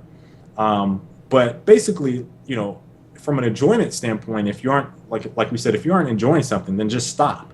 If there's a content part of it that you feel like, hey, this doesn't have as much content in it that I thought, you would probably realize that way earlier than you would think. But you might continue to play or not, but you would realize it way earlier, and maybe you would say, hey, I don't. It's the same thing with the enjoyment. Like, I'm not enjoying it for the content. You might realize 20 hours in, I got a genre that I'm playing that I feel like I should be getting 50 hours in, and I've done everything that I could possibly do in 20 hours, and I'm like, this game. And that's how people felt on Judgment. Like, we played 4 multiplayer maps. Like, Overrun wasn't for us. So the baseline standard, and this is a great game to use, the baseline standard for multiplayer maps in a shooter, I would say, is probably 10 to 12 maps, maybe 8 to 12 maps. 8 to 12 maps, multiplayer maps. Yeah. So that means with 4 maps playing strictly multiplayer, regardless of the game types, I'm going to play the same maps 4 times. That means I'm going to get there twice as fast to my maximum number of fulfillment, I guess, with it, or it's going to go twice as fast because there's only 4 maps, right? So if you think about it like that, you'd be like, oh man, the value for this doesn't feel right? Because you've exhausted everything. You've reached that point of playing the same maps that you can possibly play the maximum number of times, but it would have doubled or tripled had they added 4 more maps or 12 maps in that sense, and then you would have gotten more enjoyment for the bang for the buck. So that's where content comes into play for something like a shooter, where we're saying cost per value. Like, at $60, is 4 maps acceptable? Well, not for me, because I played this game and this is the series. In this, they had a campaign and they had a multiplayer. I only played the multiplayer, really, or maybe I played the campaign and the multiplayer. The campaign was because I finished that in 4 hours, 5 hours, 6 hours. The multiplayer is where I spent 100 hours worth. Oh man, I got my fill in that. I'm good. So you gotta kind of think about it like that, and that's where my argument was coming in. A cost per value is, I'd say I look at a shooter and I'm looking at it like it's normally maps, right? Like 9 times out of 10, it's maps. For some people, it could be weapons. Other people, it could be customization and stuff. But for me, it's typically maps. So I know that if you don't have enough maps, like, I'm going to get tired of playing the same map over and over again, which is probably one of the reasons I have such a hard time gravitating towards MOBAs outside of Smite, maybe. Is because I know I'm playing the same map over and over again, but what makes it different there is that the characters are what makes it unique, right? So if you have a lot of characters, that diversifies what you do in the game. So from a content standpoint, their content is characters versus maps. So obviously it is genre-based, but it's totally, it's totally, the content within it is totally valid, I think is where I'm going. Yeah, I mean... And obviously, maps isn't just the only component into how long you play a game, because a lot of it's figuring out game mechanics and learning that kind of stuff. But I don't get the content argument in general. I just don't. Especially when the content, like in the Titanfall case, it's in line with other games, if not more, in almost every category. The only ones which it doesn't hold up to are the series that have been around for ages and have just added crap upon crap. So, and I don't mean to get strictly onto that Titanfall topic, but it's like, that's been the most recent complaint game that I've seen. Usually with single-player games, everyone knows what they're getting. Like, it's like, okay, if this game is 5 hours, I won't buy it. If it's 10 hours, I will. And like, every time someone plays, it's going to end up around the same amount of time, and you can average it out. There's even sites online that indicate, like, how long a game is, and just list people's results.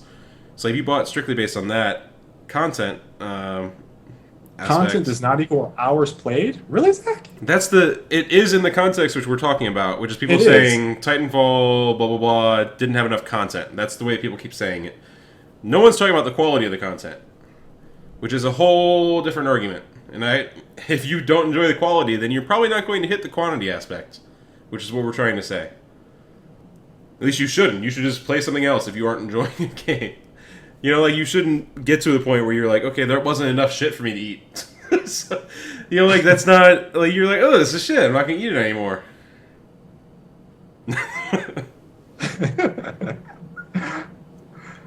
So yeah, I mean, it's something it's obviously very, very, very different for each person. We have some people saying 500 hours, 200 hours, 100 hours, 50 hours. Yeah. If I held all my games up to the most hours I put playing a game, then no game would ever be worth the purchase. Right. Like, they'd have to hit the 2,000 hours I've spent playing, well, probably Battlefield and... Later, Milky. Battlefield 2 Modern Combat and Gears are probably pretty close, but you have to match that. And it's like, there's no way, right? Like, I have to think of it reasonably. It's like, did I get my enjoyment out of this? Yeah, sure. A Limbo lasted 2 hours, and how much was Limbo? Elite? It was like $15, right? 15? Sounds about right. I think it was.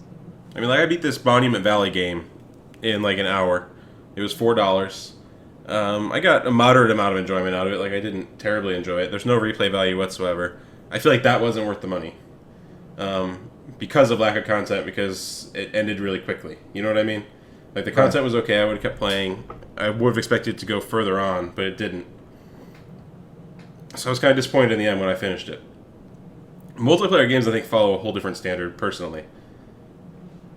Yeah. Because I feel like, for whatever reason, like, progression now is so linear, thanks to Call of Duty's model, that you have a definitive end of when you finish the multiplayer. Right. But people don't realize, like, there's the skill aspect. You can keep playing to get better. You can keep playing to learn new tactics and new ways to play the game, ways to play the maps, learn the maps.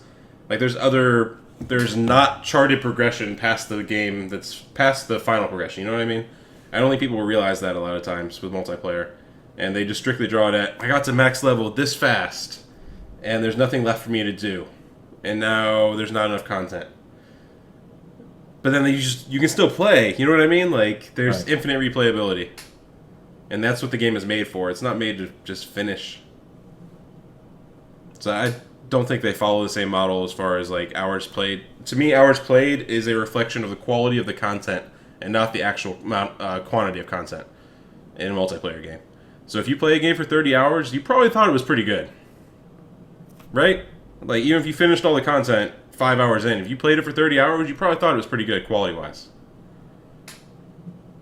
Yeah. And you really have no right to complain about content at that point. Content. And that's what trips me out. And this argument really plays into effect, not for the people that have played, again, a little bit and they're like, I'm done with this. I beat it. I didn't get my monies. And that's how some people think. It's like, I paid $60 for this? Like, this is it?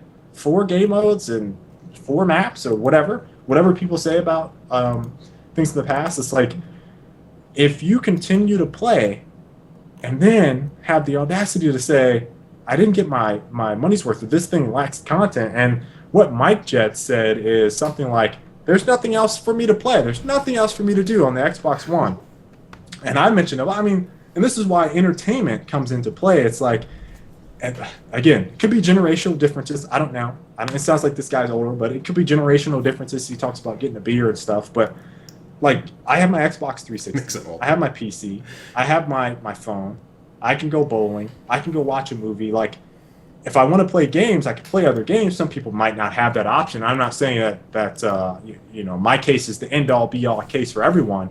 But more often than not, if you have an Xbox One, you more than likely have an Xbox 360. And I'm sure you have a long list of games you can play on that one because there's not a wide selection right now. There's not. And, to Mike's defense in his last comment, he said that, hold on. Let me just read his whole thing. Let me read his whole thing.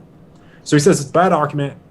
That's like saying, why ever go out to the bar and spend $5 on a beer when you could buy a 12-pack for $10 and stay in? It's for the overall experience, which I did cite in there, again, but he's talking quality. Is that correct, Colin? Yeah. You say overall experience is more quality, right? Yeah. Then I responded to him saying the number of things that I talked about in the video. You can't base the experience on numbers alone. Just because I stayed in and was able to drink 12 beers instead of 2 for the same amount of money doesn't mean I had a better time. And I said if you weren't having a good time, and this is where quality comes into play because he's presenting this as quality. If you weren't having a good time at 2 beers in, why would you continue going on to 12 beers in?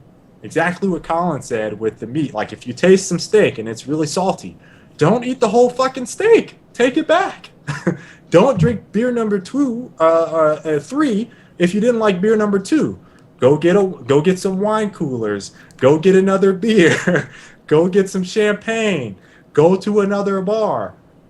But he's like, well, you can't do that with games because I don't have anything else on Titanfall, right? So I'm like, well, this is where the other system comes into play. I was like, well, if you have an Xbox One, you probably have an Xbox 360. You know you got plenty of games there. Go play another game. If you're done with Titanfall, you think there's not enough content. Maybe you're hoping for that DLC. Put it down. Wait. Or trade it in. Go get Battlefield. Go get Call of Duty Ghosts. Go get Plants vs. Zombies. Play something similar in the genre. See if that gets you your bang for your buck. I mean, you're going to get about $40 for it anyway. Plants vs. Zombies is $40. So, I mean, there's other options. And probably typing the reply on a PC, which has a bajillion games that you could buy. So, it's really hard for me to swallow someone saying that a game lacks content, but and this gets into a whole separate a topic of discussion. People are binge playing their fucking games. You took a week off from work and you blasted through 3 days, 3 literal days, 72 hours to get your Gen 10, to get your max prestige level, and then you say the game lacks content? You just spent 72 hours in a game. Like, do people not realize that? Yeah. You spent 72 hours in a game. Do you hear the bass in the voice right now? The convection here. You spent 72 hours in a game and then you're complaining about content. Quality or quantity. Neither of them makes sense in that case. What? 72 hours. You just binge played, like you blew your wad, dude. Like, come on. 72 hours? Like, people are taking off from school. People are taking off from work. People are taking off their full weekends. People aren't watching their kids. People are not babysitting. Like, they're not sitting here. You go over grandma's house. I'm going to go play some Titanfall. You just spent 72 hours playing your game. And you're mad about content? And I still bet you don't know every corner of the maps in Titanfall. Like, come on.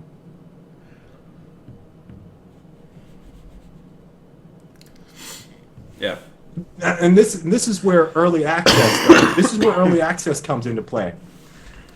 All right, so listen to me here, guys. You're in the development process for a game. You get in early access. You want to be in the Kickstarter. You see all the content. You replay all the content. You do everything in the game. Everything the game has to offer. And then when the game releases, you've played it 100,000 times. And then you say, man, I'm kind of tired of playing. I'm kind of burned out on this game. Fuck. They really need to add some new stuff to the... You've just played the game 100,000 times. Right. From start to finish. Again and again and again and again and again because you got early access.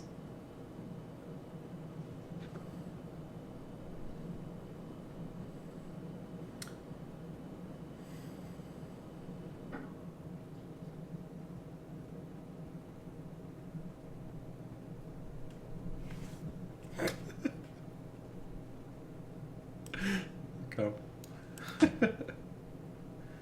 Just dead silence, guys. Just if I had a mic, I would drop it. I mean, and again, this is the state in which the industry is going. How can you even say anything? You played the game 100,000 times from start to end.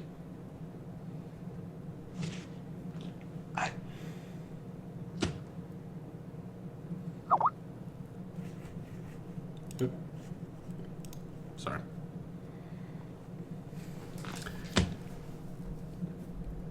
Not enough content.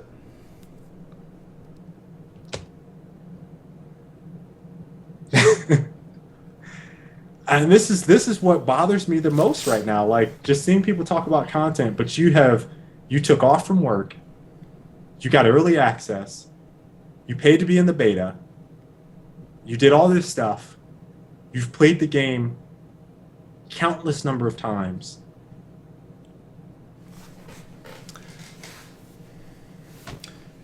Yeah, I feel like in general, like people, like, I'm not playing. It's the same we talked about it last week. See, I'm not playing anymore. So therefore, like, I'm going to air all my complaints about the game after the fact. You know what I mean? And then ignore the fact that, hey, you enjoy the game enough to get to the Gen 10 or whatever and finish. Like, the fact that you're not playing anymore is, A, you might be burnt out. Possibly, maybe burn out on the game. You think? Or you played it enough so that you're like, okay, I kind of have an idea of everything that's in there. There's not really much more for me because I don't gather any value from getting better or learning the map better, or yada yada yada. But that's not what people are saying. Like, people aren't explaining like why the game isn't entertaining to them anymore. They're just going with, hey, there's not enough game for me. Is all. I finished it. Right. But they're not really explaining like why aren't you having fun playing it anymore? It's a multiplayer game. Like, it's made for replayability. So why aren't you having fun anymore? But no one really answers that question ever. And if the answer to that question is there's not enough new stuff for me to get, then it just seems like you can't use that to argue that you didn't get value from the game. You know what I mean? Which is what people are saying. Like, hey, it wasn't worth it for me because I didn't get enough content. See, it's backwards. And there was enough content to keep you playing for 70 hours. So it's not there wasn't enough content, it's just there's no more content. I played 72 hours. That's why I really like the Steam reviews, because it lists the amount of time someone played the game above the thing. And it's usually really telling when a person, A, didn't play enough, or B, played a shit ton. Like, how often you see reviews that are like 200 hours played, and then the person's like, man, these systems in this game are just so annoying. Like, yada yada. It's like, dude, how can you give this 2 stars when you spent 200 hours on it? How can you do that? Just because something at the end made you blow up so bad that you're like, Mass this Effect game 3 sucks. Mass Effect 3, Colin. Mass Effect 3. You played through the whole game. Oh my god, this game is awesome. Oh shit. I'm loving it. Okay, that could have been a little bit better. Mass Effect 2 did that a little bit better. I'm still having a good time. I beat the this fucking ending.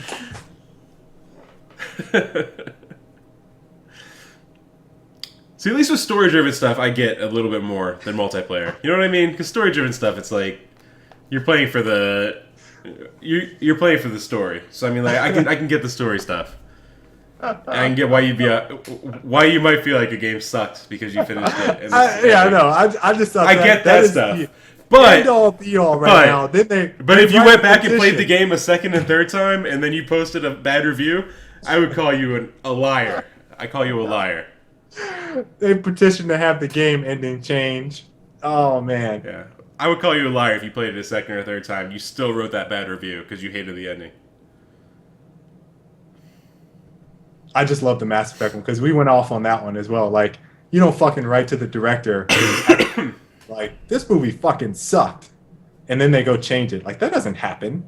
Sometimes you get a director's cut, but that's already pre-recorded stuff that they might have left out of the shoot in the first time. It's like, you want them to change the ending? What? I get the completionist aspect, Bori. Yeah. Like, I get that. I get that people are completionists. But complaining about multiplayer game for that stuff is silly. Like, complaining that you didn't get enough replay value out of a multiplayer game that you put in enough hours to finish is backwards. So, yeah, that's today's like rant slash discussion. Did I finish reading Mike Jet's stuff? Yeah, I think you did. Did I? Poor Mike Jets. Mike Jets. I keep calling them Mike Sets.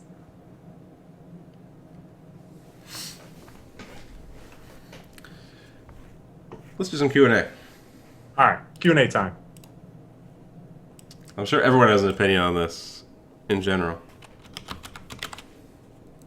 Zach, I think it was more because it was unprecedented at the time of the game. Like I haven't had anyone say, like, here's an example. And again, this is what I mentioned in the old school versus new school stuff. Like when I bought a game, hell, 5 years ago, I didn't say, man, I didn't like that ending. Let me go right to them and tell them they need to change that fucking ending. You didn't really have a way to voice it to anyone except for your immediate friends. Right. So like 10 years ago, that didn't happen. 5 years ago, that didn't happen. So it's like all of a sudden now that's a thing.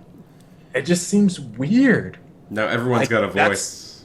That's their vision of the game. That's their vision of the ending. Just because you don't agree with it means that they need to change it. That's just backwards to me. And that's just me though.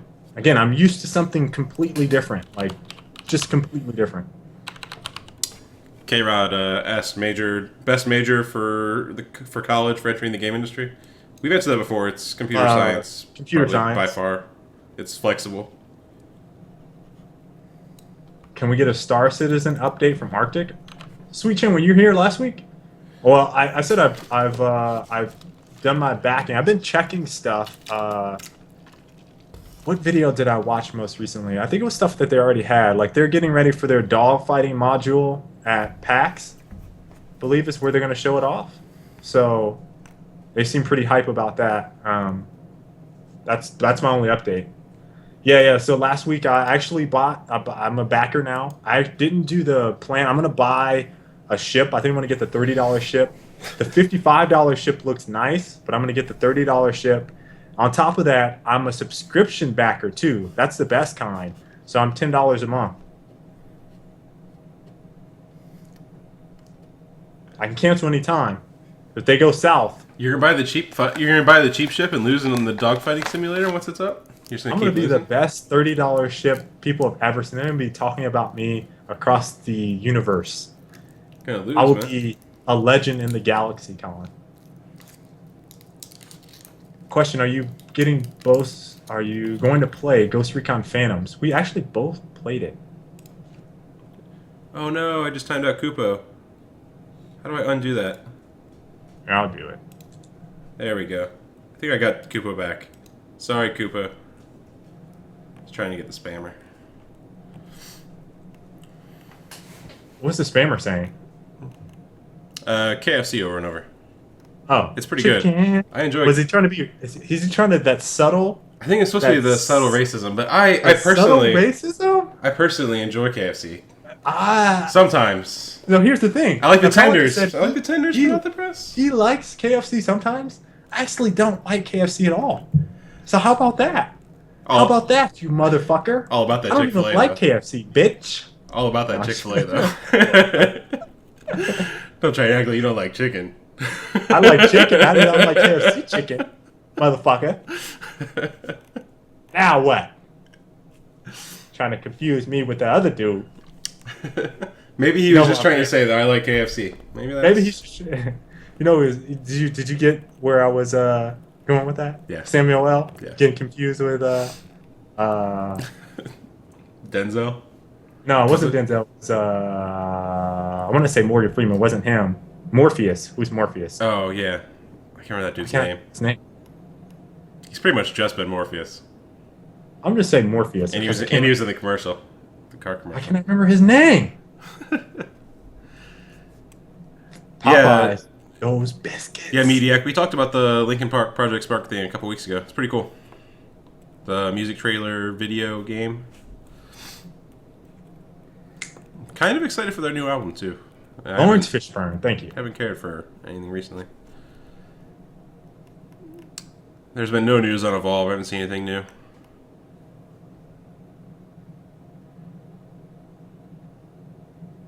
What are your thoughts on Xbox One? Having price cuts, deal after deal. You pay full price. I, I does it sting a little, Colin? I think it stings a little bit that it's so soon. Like if they would have said that they were having price cuts next You year. knew it was coming. Next year, though, like 1 year from now, I think I would have been fine. You wouldn't be playing Titanfall right now. You wouldn't have played any Titanfall That's at true. all. Like it doesn't really matter because you found a game you enjoyed and you spent the time playing it. Yeah, and I was playing Killer Instinct. Like I've gotten my money's worth so far on my Xbox One. So it stings a little bit because I expected it to be a year from now that they would do some price cuts. I got my money's worth though, Chappie.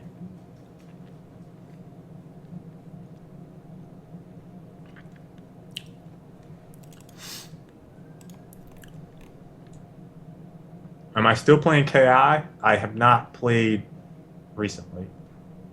I have not played since January, to be exact. Have you guys listened to the YG album? YG. Ooh, YGB. Is it Young Guns? Am I actually right? Yeah, no, I haven't listened to it. I'm not right, am I? I'm gonna let Colin Google it. I saw something about Xbox One playing 360 games. Anyone know what's up with that? I didn't see anything about that. Sorry. Come. I just saw a line, debut single, tooted and booted. It was like, okay.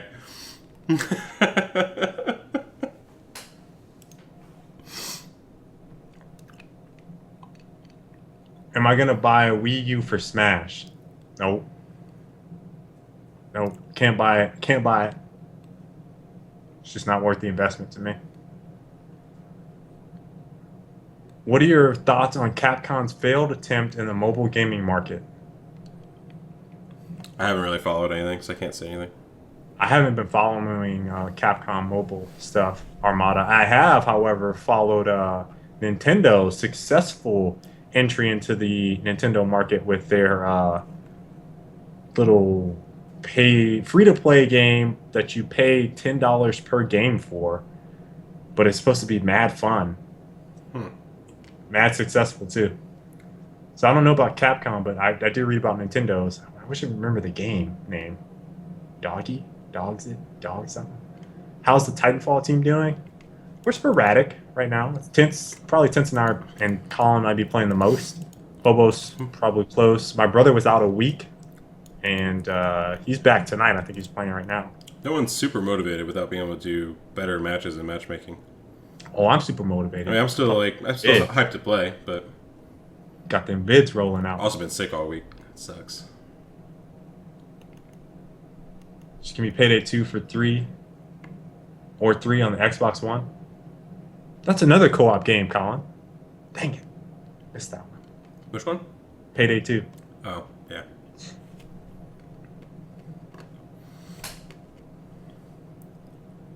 The crew will kick you to the title screen if you lose connection, even in solo mode? Is there actually a solo mode? I thought it was all connected. I thought that was the whole point. I haven't read anything, so I can't comment. Do you think Titanfall will be big if it ever goes competitive? I would say based on... It's years out of being big competitively. Yeah, I'd say based on the matches, it has potential to be something special. And we've played in pubs, flashes of greatness.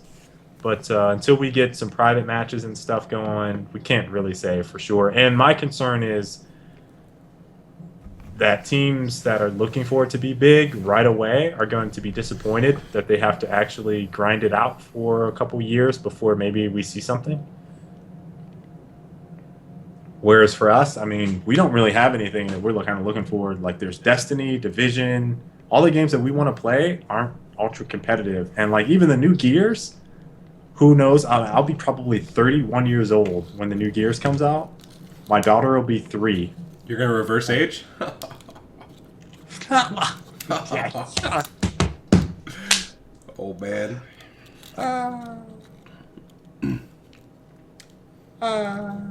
If any game has 31-year-old pros, it's going to be Gears. It's going to be Gears. C's come back. Those hardcore dudes. C's will be what, 35, 33, 34? I don't know how old C's is. Old man of Gears coming back, whooping on the young whippersnappers. Wait, what? When is Boondocks coming out? Any specific date? Army of Two Part 4. Should Microsoft attempt to do track our stuff with the built-in camera on Xbox One? No.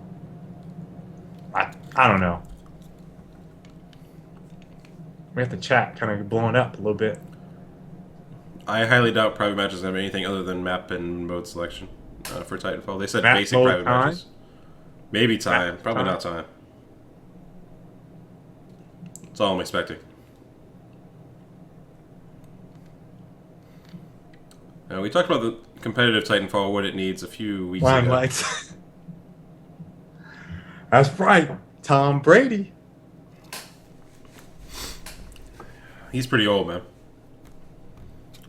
Tom Brady. Peyton Manning. Best QB in the game. COD didn't really blow up until Modern Warfare 2, when they held the first COD Yeah. XP tournament. That's more accurate. 2008. Modern Warfare 1 had No. like a pretty big GB scene, but they COD never... XP, Colin, didn't happen until Modern Warfare 3. I think it was 2. And no, it was 3. Dude, we've had Modern Warfare 3. Listen, are you forgetting that it's on a yearly cycle right now? We've had Modern Warfare 3, Black Ops 2, which was the other COD, which we saw for Rico versus whoever, and then it was Ghosts. It's Modern Warfare 3, dude.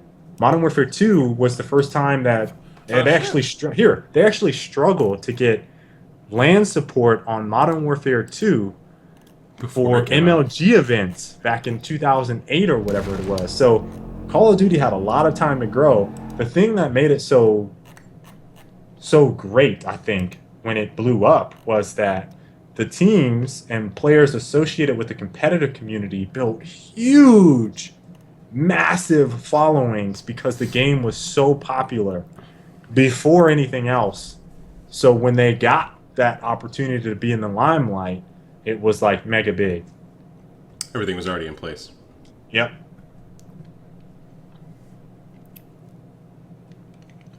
Yeah, JM Rodriguez, I'm still trying to beat your score. It's going to happen. I haven't had a lot of time to play threes. I've been playing some other stuff. Still got it for you, though. Is there an expected time frame for the next Gears? I think it's 2 years. Could it be into 2015 for all I know, but I'm pretty sure it's probably going to be 2016, but I don't know. Probably 2016. I have no idea.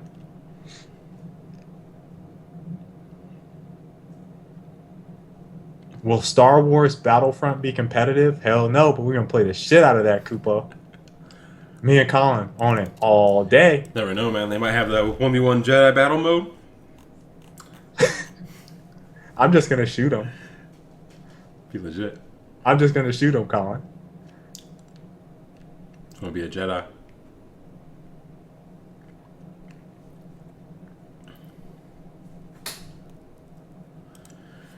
One to 10, how excited are you for the Division? 8. 9. I'm pretty stingy on my 1 to 10s. I think the game just looks so good. They haven't shown enough for me, is all. It looks calm.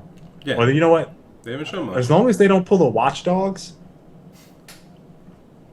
As long as they don't pull the Watch Dogs, and I get that crystal clear snow engine goodness, I'm gonna be happy. That is one of the few games that I've been like, looks so gorgeous. What was crazy about that? Anybody remembers the trailer? They started off, and I thought it was a cinematic. Because they're panning from that high building, you're looking like, oh, this is CG. Yeah. This is CG. It's pretty cool. Stops on the dude, and he starts walking. I was like, what? Blown away. Have you guys played ESO yet? No. I played I was in actually- the beta. Yeah, and I well, wasn't I didn't- impressed. Yeah, Colin played. I was actually thinking about getting it because Tense is thinking about getting it. Mitch has it. He's been He playing with does? Com already a bunch. Damn. You're already behind. You won't be able to play with him. MMO issue. Happens Well, every me, time, right, man? I've caught them every time they played MMOs. I've caught them, or I started off at the same time and then I blew them away. You didn't catch Because I don't us play at the on. same time. You didn't catch us on Diablo. That's because no, don't even get me started on Diablo, dude. We've already had that Diablo rant last week. You didn't catch us Catch you. I stopped playing. because you couldn't catch us. No, that's not the reason.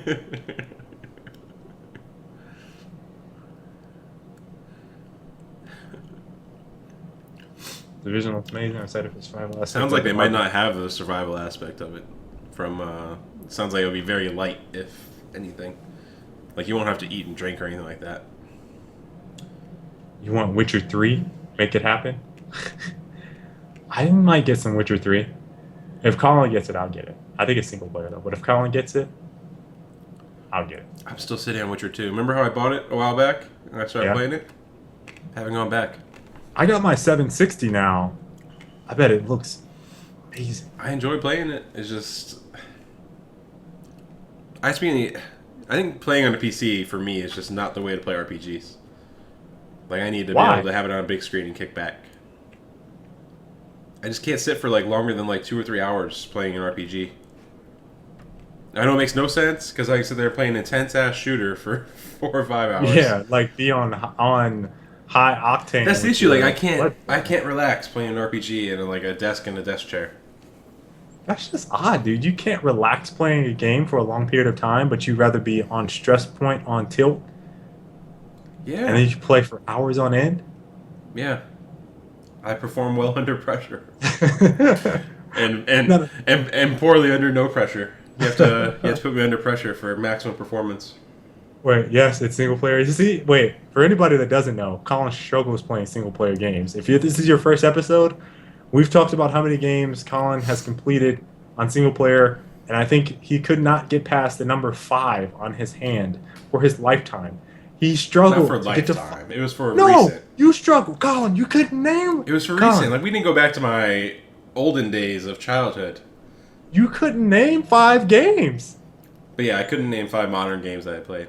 I think in the last 2 or 3 years is what our distinction was. I'm enjoying Age of Wonders though. That's like I enjoy strategy games, I guess, more so than like story-driven RPGs. And I can't play shooter. Like shooter campaigns are always awful. He said maybe the first Gears he finished. Yes, he. Yeah, I finished the first Gears. Wait, you said maybe. I know I finished the first Gears. Because you fight Ram at the end on the train, right? I love how people still remember that. Oh man. Gears 2, I can't remember. Colin's sitting there. Gears 2, I think I stopped somewhere after the worm, which you cut out. You cut out with the chainsaw out of the worm. It was Gears 2, right? One. Was it Gears 2 with the worm? I'm not even gonna help you. I played. It had to have been Gears 2, because I don't think I played campaign in Gears 3 at all.